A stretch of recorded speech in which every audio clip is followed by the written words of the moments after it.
This was a new office block, Alexander Forbes. For me, it was probably the biggest project that I was involved on when I worked for this tier 1 construction company. I was tasked to look after the structure.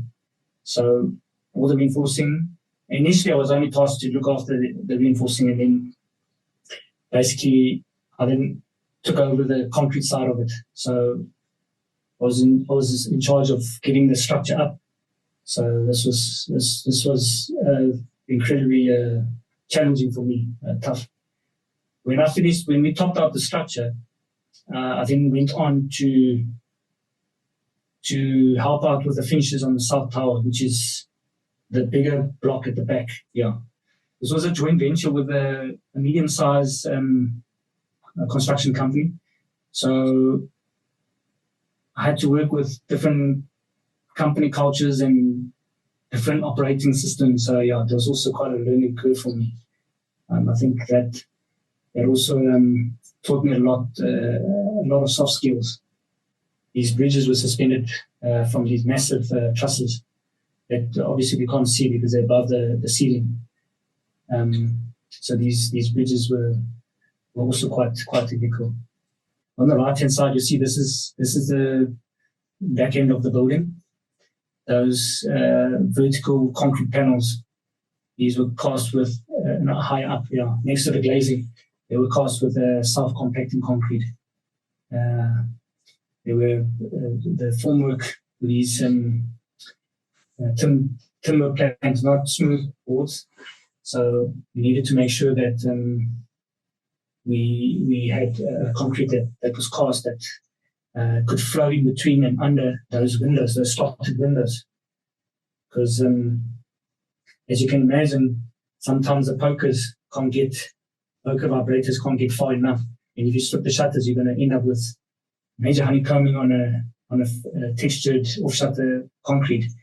And if you patch that, it's just not going to have the same look and same feel. So that whole back facade we had to do with self-compacting concrete.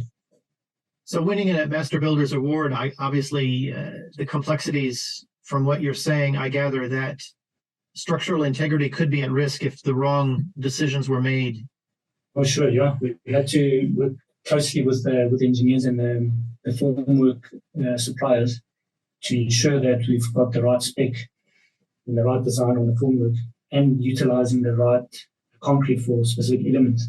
These raking columns here that you see on the left-hand side next to the tower crane, those were very challenging. They were quite technical because of the formwork. They had to be custom made, and there was a lot of discussions between myself and the formwork guys and the engineer as well, because of the pressure that self-compacting concrete puts on the formwork. Specific intervals of the ribs of the formwork had to be designed in such a way that it didn't give. So that was quite a technical side in that respect. It must be one of the projects on the higher end of your value scale. Yes, probably if not the highest one.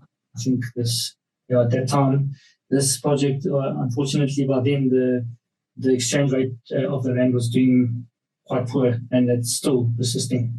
That was 92 million in New Zealand equivalent.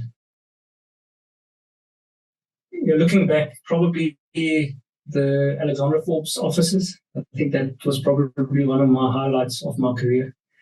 And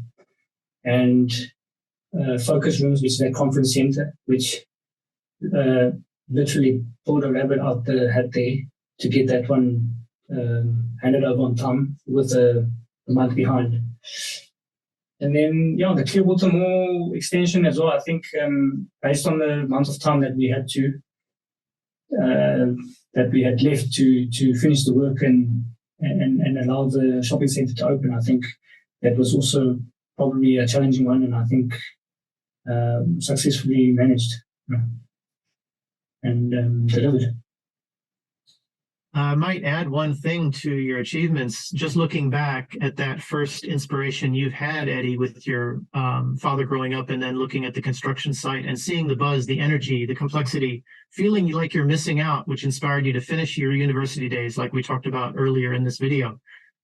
Now you're in the mix. You've done it. You've done it not just once, not twice, dozen times, maybe more, on high-end, large-scale projects dealing with concrete, steel, finishing, refurbishment, new builds, taking over people's jobs midstream as required when someone gets ill, and coming up against all of those different challenges that I think all the builders around the world on your level clearly understand.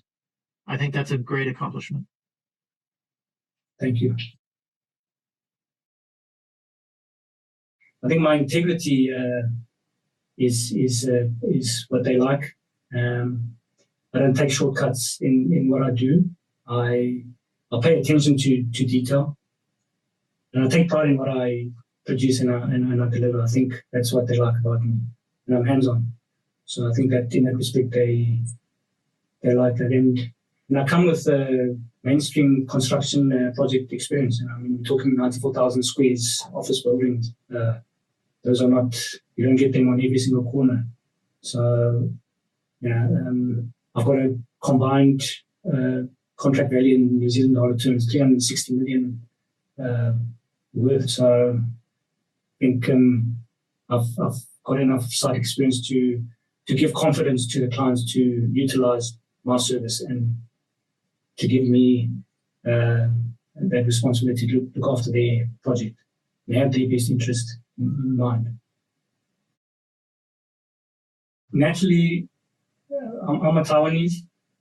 I was born in Taiwan. As Taiwanese, South Africans are renowned to be extremely hardworking. So I think that's what really drives me. And also, I've got a family to provide, and I think the responsibilities are there, and I've got to overcome whatever challenges are thrown at me. So I think that's what drives me.